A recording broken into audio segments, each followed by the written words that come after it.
ഇപ്പോൾ ഹിന്ദു ഐക്യവേദി നേതാവ് Shrimati K P Sasikala teacher നമ്മോടൊപ്പം ചേരുകയാണ്. ടീച്ചർ, വിശ്വാസങ്ങളെ അധിക്ഷേപിച്ചിരിക്കുകയാണ്, ഹൈന്ദവ വിശ്വാസത്തിൻ്റെ നേരിലുള്ള കടന്നുകയറ്റം നടത്തിയിരിക്കുകയാണ് CPM പത്തനംതിട്ട ജില്ലാ സെക്രട്ടറി KP ഉദയഭാനു.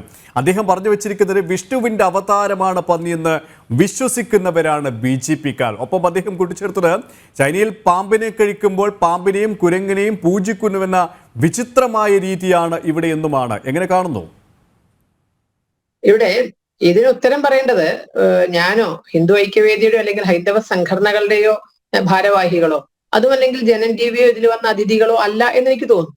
ഇതിന് മറുപടി പറയേണ്ടത് പത്തനംതിട്ടയിലെ സഖാക്കളാണ്, പത്തനംതിട്ടയിലെ ഹിന്ദുക്കളായ സഖാക്കളാണ്. അങ്ങനെ പത്തനംതിട്ട ജില്ലാ സെക്രട്ടറിയുടെ വായിൽ നിന്നാണ് ഇത്രയും നിരുത്തരവാദപരമായ ഒരു പ്രസ്താവന വന്നിരിക്കുന്നത്. അപ്പൊ ഇതിന് ശരിക്കും മറുപടി പറയേണ്ടത് പത്തനംതിട്ട ജില്ലയിലെ ഹിന്ദു സഖാക്കളാണ്. ഇപ്പോ RSSന്റെ ഒക്കെ സംവിധാനം അനുസരിച്ച് പത്തനംതിട്ട അല്ലെങ്കിൽ ശബരിമല ഉൾപ്പെടുന്ന ഭാഗത്തെ ശബരിഗിരി ജില്ല എന്നാണ് പറയുന്നത്. ശരിക്കും ശബരിഗിരി ജില്ല തന്നെയാണ്. പത്തനംതിട്ട എന്ന പേര് അതിന്റെ അതായതുകൊണ്ട് പറയുമ്പോഴും ശബരീശനാണ് അതിന്റെ എല്ലാം.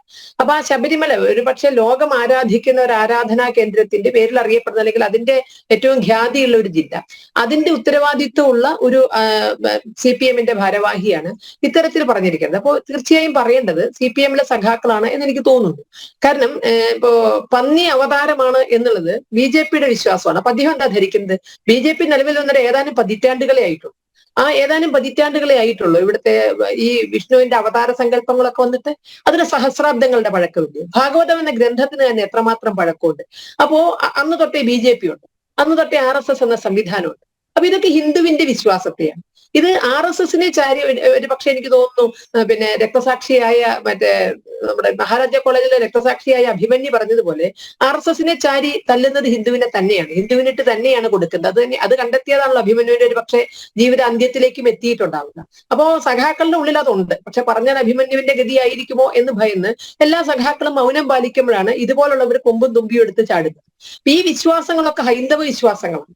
ഈ ഹൈന്ദവ വിശ്വാസങ്ങളെ സംരക്ഷിക്കാനുള്ള ബാധ്യത ഹിന്ദുവിന്റെ അവകാശം ആരെങ്കിലും ഹിന്ദു ഐക്യവേദിക്ക് എഴുതി തന്നിട്ടുണ്ടോ, RSSന് എഴുതി തന്നിട്ടുണ്ടോ, BJPക്ക് എഴുതി തന്നിട്ടുണ്ടോ എന്നൊക്കെ ചോദിക്കുന്നവര് ഈ പ്രസ്താവന വന്ന മണിക്കൂറുകളായുണ്ട്. എന്തെങ്കിലും തരത്തിലുള്ള പ്രതിഷേധം അവരുടെ ഭാഗത്തു നിന്നുണ്ടായി. ഇത് മറ്റേതെങ്കിലും ഒരു മതവിശ്വാസത്തെ പറ്റിയാണ് പറഞ്ഞിരുന്നത് എങ്കിൽ നിലം തൊടാൻ പറ്റുമായിരുന്നു അദ്ദേഹത്തിന്. ഇതിന്റെ മുമ്പ് മാപ്പ് പറയേണ്ടി വരുന്നു. CPM തന്നെ എത്ര വട്ടം തള്ളി പറയുമായിരുന്നു ആ വ്യക്തിയെ. പക്ഷെ ഹിന്ദുവിനെതിരെ പറഞ്ഞപ്പോൾ ഇതുവരെ പാർട്ടി സംവിധാനം അങ്ങനെയൊന്നും അറിഞ്ഞതായി ഭാവിച്ചിട്ടില്ലല്ലോ.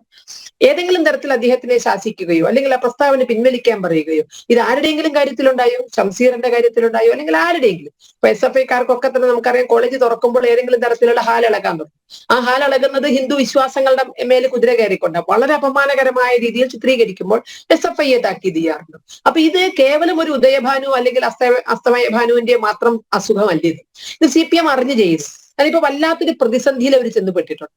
കാരണം ഇപ്പൊ CPMനെ നയിക്കുന്ന അൻവർമാരെ പോലുള്ളവരാണ്. അൻവറും ജലീൽ അങ്ങനെയൊക്കെയുള്ള ഒരു കൂട്ടായ്മ ഉണ്ടായിട്ട് CPMനെ അവര് ഇവിടുത്തെ പൊളിറ്റിക്കൽ ഇസ്ലാം ഹൈജാക്ക് ചെയ്ത് കൊണ്ടുപോകുന്ന ഒരു സാഹചര്യത്തിൽ ശരിക്കും പറഞ്ഞാൽ കാലിന്റെ ചുവട്ടിലെ മണ്ണും പോയി മുകളിൽ ആകാശം പോലും ഇല്ലാത്തൊരവസ്ഥയിൽ, തലയ്ക്ക് മേലെ ആകാശം താഴെ മരുഭൂമി എന്ന് പറയാൻ ഒന്നും ഇല്ലാത്തൊരവസ്ഥയിൽ ത്രിശങ്കു സ്വർഗത്തിലേക്ക് പോകുന്ന CPM അവരുടെ പല തരത്തിലുള്ള പെട്ട ഗതികേടിൽ നിന്ന് ശ്രദ്ധ തിരിക്കാൻ വേണ്ടി അറിഞ്ഞു തന്നെ കളിച്ച നാടകമായിരിക്കും ഇത്.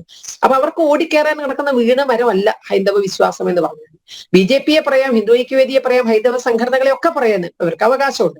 അത് ആശയപരമായിരിക്കണം, ആദർശപരമായിരിക്കണം. അതിനൊരിക്കലും വിശ്വാസത്തെ കൂട്ടിക്കെട്ടരുത്. എന്താണ് മതേതരത്വം എന്ന് പറഞ്ഞാൽ? എന്താ ഈ നാടിന്റെ മതേതരത്വം എന്ന് പറഞ്ഞാൽ? എന്താ മതസഹിഷ്ണുത എന്ന് പറഞ്ഞാൽ? മറ്റുള്ള മതവിശ്വാസങ്ങളുടെ തലയ്ക്ക് കയറുന്നതാണോ മതേതരത്വം, മതസഹിഷ്ണുതയും ഒക്കെ പറഞ്ഞാൽ? അതിനെ നമുക്ക് വിശ്വസിക്കാതിരിക്കാനുള്ള സർവ്വ സ്വാതന്ത്ര്യം. ഉദയഭാനു വിശ്വാസിയാകണമെന്ന് നമ്മൾക്ക് ആർക്കും അഭിപ്രായമില്ല. അദ്ദേഹം വിശ്വാസിയാണോ എന്നും എനിക്കറിയില്ല. അദ്ദേഹം വിശ്വാസിയാകണ്ട, ഒരു കമ്മ്യൂണിസ്റ്റുകാരനും വിശ്വാസിയാകണ്ട. പക്ഷെ മറ്റൊരാളുടെ വിശ്വാസത്തെ അംഗീകരിച്ചില്ലെങ്കിലും വന്ദിച്ചില്ലെങ്കിലും നിന്ദിക്കാതിരിക്കണ്ടേ? അപ്പൊ അദ്ദേഹം ഈ നമ്മുടെ ഷംസീറിന്റെ ഭാഷയിൽ പറഞ്ഞാൽ ഈ സയന്റിഫിക് ടെമ്പർ വെച്ചുകൊണ്ട് അല്ലെങ്കിൽ ഈ ഒരു യുക്തിബോധം വെച്ചുകൊണ്ട് എല്ലാ മതത്തെയും സമീപിക്കുന്നു.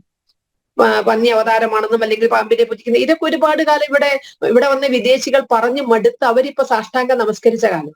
ഈ പാമ്പിനെയും കുരങ്ങിനെയും പൂജിക്കുന്നവരുടെ നാടാണ് എന്ന് അപമാനിച്ചിരുന്ന വിദേശികള്, പ്രത്യേകിച്ച് സായിപ്പന്മാര്, ഇന്ന് അവര് സർപ്പപൂജയ്ക്ക് എല്ലാ തരത്തിലുമുള്ള അംഗീകാരം നൽകുക. ഐക്യരാഷ്ട്രസഭ വരെ സർപ്പക്കാവുകൾ ഉണ്ടെങ്കിൽ അതിനെ സംരക്ഷിക്കാൻ വേണ്ടുന്ന നടപടികൾ വേണ്ടുന്ന ഫണ്ട് വരെ അനുവദിക്കുന്നുണ്ട്. കാരണം പരിസ്ഥിതിയെ നിലനിർത്താൻ സർപ്പക്കാവുകൾ ചെയ്തിട്ടുള്ള സേവനം വളരെ വലുതാണ് എന്നതുകൊണ്ട് തന്നെ ഐക്യരാഷ്ട്രസഭയുടെ വരെ ശ്രദ്ധ സർപ്പക്കാവുകളിലേക്ക് തിരിഞ്ഞിട്ടുണ്ട്.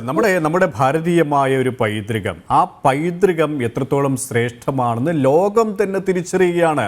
പക്ഷേ ലോകം തന്നെ തിരിച്ചറിയുകയും ലോകം തന്നെ അതിനെ അംഗീകരിക്കുകയും ചെയ്യുമ്പോൾ നമ്മുടെ യോഗയടക്കം ലോകത്ത് എത്രത്തോളം സ്വീകാര്യമാകുന്നു എന്ന് നമ്മൾ ഇപ്പോഴും കണ്ടറിയുന്നുണ്ട്. പക്ഷേ ഇവിടെ കമ്മ്യൂണിസം ഇപ്പോഴും കാലഹരണപ്പെട്ട് കിടക്കുകയാണല്ലേ? അതിന് ഈ പൈതൃകം എന്ന വാക്ക് എന്തുമായി ബന്ധപ്പെട്ടതാ? പിതാവുമായി ബന്ധപ്പെട്ടതാണല്ലോ. അതുള്ളവർക്കല്ലേ പൈതൃകം പറഞ്ഞിട്ടുള്ളൂ, അതുള്ളവർക്കല്ലേ പൈതൃകത്തിന്റെ വില അറിയാവുള്ളൂ. കമ്മ്യൂണിസത്തിനോ അല്ലെങ്കിൽ കമ്മ്യൂണിസ്റ്റ് നേതാക്കൾക്കോ അങ്ങനൊന്നും അവകാശപ്പെടാൻ ഇല്ലാത്തത് കൊണ്ട് തന്നെ അവർക്ക് പൈതൃകം ഒരു വലിയ സ്വത്തായിട്ടൊന്നും തോന്നില്ല, ഒരു വലിയ വികാരമായിട്ടും തോന്നില്ല. അങ്ങനെ ഒരു ഏതെങ്കിലും തരത്തിൽ ഇതിനോടൊരു മമത ഉണ്ടായിരുന്നെങ്കിൽ ഒരിക്കലും ഇത്തരത്തിൽ പറയില്ല. കാരണം അങ്ങനെ പറയേണ്ട ഒരു സദസ്സല്ലായിരുന്നു. അദ്ദേഹം ഒരു സെമിനാറിൽ പങ്കെടുക്കുകയായിരുന്നല്ലോ, അദ്ദേഹം ഒരു യുക്തിവാദികളുടെ മീറ്റിംഗിൽ പങ്കെടുക്കുകയായിരുന്നില്ലല്ലോ, അദ്ദേഹം ഒരു മതങ്ങൾ തമ്മിലുള്ള സംവാദത്തിൽ പങ്കെടുക്കുകയായിരുന്നില്ലല്ലോ. പിന്നെ എന്തിനാണ് ഏത് വേദിയിൽ കിട്ടിയാലും ഹിന്ദുവിന്റെ നെഞ്ചത്ത് കയറുക എന്നുള്ളത്? ഈ അസുഖത്തിന്റെ പേരെന്താ? ഇപ്പൊ ഷംസീറും അതേപോലെ തന്നെ മിത്താണ് എന്ന് പറഞ്ഞത് ഏതെങ്കിലും തരത്തിൽ ഇതുപോലുള്ളൊരു യോഗത്തിലല്ല, വിദ്യാർത്ഥികളുടെ യോഗത്തിലായിരുന്നു.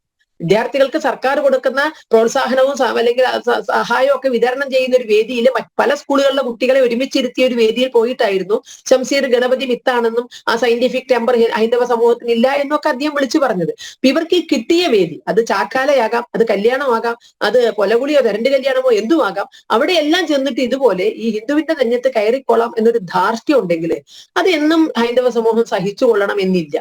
തലയും കൈയും സുരക്ഷിതമാണെന്ന് അദ്ദേഹത്തിന് അറിയാം. ഹിന്ദുവിനെ നേരെ പറഞ്ഞാൽ അദ്ദേഹത്തിന്റെ തല പോകില്ല, കൈ പോകില്ല.